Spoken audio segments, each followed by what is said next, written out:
പാർട്ടിയുടെ തീരുമാനമാണ്. അപ്പോൾ അതിൽ തീർച്ചയായിട്ടും ബ്രാഞ്ച് തലം മുതൽ ഓരോ സഖാവും ചേരുന്നതാണ്. പതിനായിരക്കണക്കിന് ലക്ഷക്കണക്കിന് സഖാക്കൾ ചേരുന്നതാണ് CPIM. അപ്പോൾ ആ പ്രസ്ഥാനത്തിൽ ഒരു അംശമായി നിന്നുകൊണ്ട് നമ്മളാൽ കഴിയുന്ന വിധത്തിലുള്ള എല്ലാവിധമായിട്ടുള്ള 100% ആ ഉത്തരവാദിത്വം, ആ പ്രവർത്തനം, പാർട്ടിക്ക് വേണ്ടി പ്രവർത്തിക്കുക എന്നുള്ളത് തന്നെയാണ്. പാർട്ടി ഉത്തരവാദിത്തങ്ങൾ ഏൽപ്പിക്കുന്നതൊക്കെ പരമാവധി നന്നായി ചെയ്യാൻ ശ്രമിക്കാറുണ്ട്. ഇതും അങ്ങനെ പരമാവധി നന്നായി ചെയ്യാൻ ശ്രമിക്കുക. അനുഭവങ്ങൾ എന്ന് പറയുന്നത് വളരെ പ്രധാനപ്പെട്ടതാണ്. മാറുന്ന കാലത്തിനനുസരിച്ച് കൂടുതലായിട്ട് സ്ത്രീകൾ കടന്നു വരുന്നുണ്ട്. അതിന് ആനുപാതികമായ പങ്കാളിത്തം പാർട്ടിയിൽ നൽകുന്നുണ്ട്. പാർട്ടി ഏൽപ്പിക്കുന്ന ഏത് ചുമതലയും ഒരു കമ്മ്യൂണിസ്റ്റുകാരൻ എന്നുള്ള നിലയിൽ ഞങ്ങളുടെയൊക്കെ കടമയാണ് ആ ഉത്തരവാദിത്തം ഏറ്റെടുക്കുക എന്നുള്ളത്. വ്യക്തിയല്ല, ഒരു കൂട്ടായ്മയാണ് പാർട്ടി. കൂട്ടായ നേതൃത്വമാണ് കേരളത്തിലെ പാർട്ടിക്ക് ഉള്ളത്.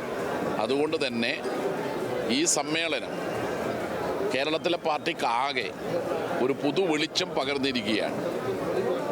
വർഗീയതയ്ക്കെതിരായി വിശാലമായ മതനിരപേക്ഷ ജനാധിപത്യ പ്രസ്ഥാനം രൂപം കൊടുക്കാനും ആഗോളവൽക്കരണത്തിനും കേന്ദ്രത്തിൻ്റെ ജനവിരുദ്ധ നയങ്ങൾക്കും ബദലായ ഒരു വികസന പാതയും ഇടതുപക്ഷം ഇവിടെ രൂപകൽപ്പന ചെയ്യുകയാണ്. അതാണ് നവകേരളത്തിനുള്ള പുതുവഴികൾ എന്ന രേഖ.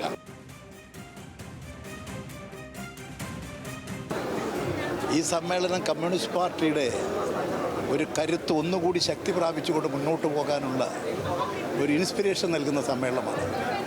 ഈ കാലഘട്ടത്തിൻ്റെ ദൗത്യം നിർവഹിക്കാൻ കേരളത്തിൽ CPM-ന് മാത്രമേ സാധിക്കൂ, LDF-ന് മാത്രമേ സാധിക്കൂ. കേരളത്തിലെ ജനങ്ങൾ അനുഭവിക്കുന്ന എല്ലാ പ്രശ്നങ്ങളും പരിഹരിച്ചുകൊണ്ട് ഈ കേരളം ലോകത്തിലെ മധ്യസമ്പന്ന സമൂഹത്തിൻ്റെ നിലയിലേക്ക് കേരളത്തെ ഉയർത്താൻ അതിനുവേണ്ടിയുള്ള നയങ്ങളും പരിപാടിയും ആവിഷ്കരിച്ച് പോവുകയാണ്. 957 തുടങ്ങിയൊരു തുടർച്ചയാണ് ഇന്നത്. ഇനി ഇന്നത്തെ കാലഘട്ടത്തിൽ നിർവഹിക്കേണ്ട ദൗത്യമാണ് നിർവഹിക്കുന്നത്. ഭവനരഹിതരില്ലാത്ത കേരളം, ഭൂരഹിതരില്ലാത്ത കേരളം, തൊഴിൽ രഹിതരില്ലാത്ത കേരളം, ആരോഗ്യമുള്ള ജനതയുടെ കേരളം, വിദ്യാസമ്പന്നരുടെ നാട്, അത് സൃഷ്ടിച്ചെടുത്തുകൊണ്ടിരിക്കുകയാണ്. അത് പൂർണ്ണതയിലേക്ക് നീങ്ങുകയാണ്.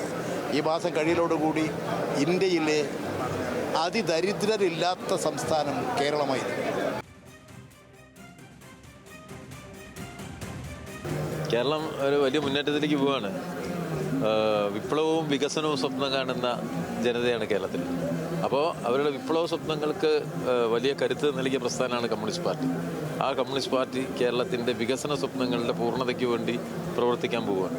ഇപ്പോഴും നമ്മൾ ആ പ്രവർത്തനത്തിലാണ്. അതിൻ്റെ കൂടുതൽ വിപുലീകരണം എന്നത് സംബന്ധിച്ചുള്ള സൂക്ഷ്മതല ചർച്ചയും അതിൻ്റെ അടിസ്ഥാനത്തിലുള്ള ബഹുമുഖ പ്രവർത്തനങ്ങൾക്കുള്ള രൂപരേഖയുമായി തയ്യാറാക്കിയിരിക്കുകയാണ് ഈ പാർട്ടി സമ്മേളനം.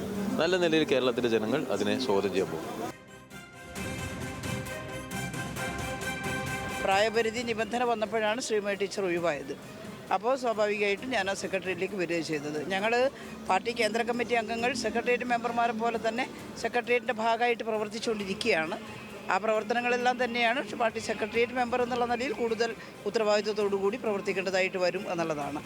അപ്പോൾ അത് ഞങ്ങളെല്ലാം ഒരുമിച്ച് ഏറ്റെടുക്കുന്ന ഉത്തരവാദിത്തമാണ്. കഴിഞ്ഞ 3 വർഷം മുൻപ് തന്നെ ഈ തീരുമാനമുണ്ട്. ആ തീരുമാനം വന്നപ്പോൾ നമ്മൾക്കൊക്കെ അറിയാലോ, 75 വയസ്സ് പൂർത്തിയായാൽ നമ്മൾ ആ സെക്രട്ടേറിയറ്റ് സ്ഥാനത്ത് നിന്നെല്ലാം മാറേണ്ടി വരും. പക്ഷേ നമുക്ക് ആ തീരുമാനം പാർട്ടി പറയുമ്പോൾ വളരെ അധികം സന്തോഷപൂർവ്വം നമ്മൾ സ്വീകരിക്കുന്നത് എന്താ കാരണം എന്നറിയോ? എത്രയോ വർഷമായി നമ്മളിവിടെ ഇരിക്കുന്നു. എനിക്ക് പകരം കൂടുതൽ ആളുകളെയൊന്നും ഇങ്ങോട്ട് അങ്ങനെ എടുക്കാനും പറ്റില്ല. അപ്പോൾ എനിക്ക് പകരം പുതിയ ആളെ കൊണ്ടുവരാൻ പറ്റും. പുതിയ തലമുറയിലുള്ള ആളുകൾ വരും. എനിക്കതിൽ സംതൃപ്തിയെ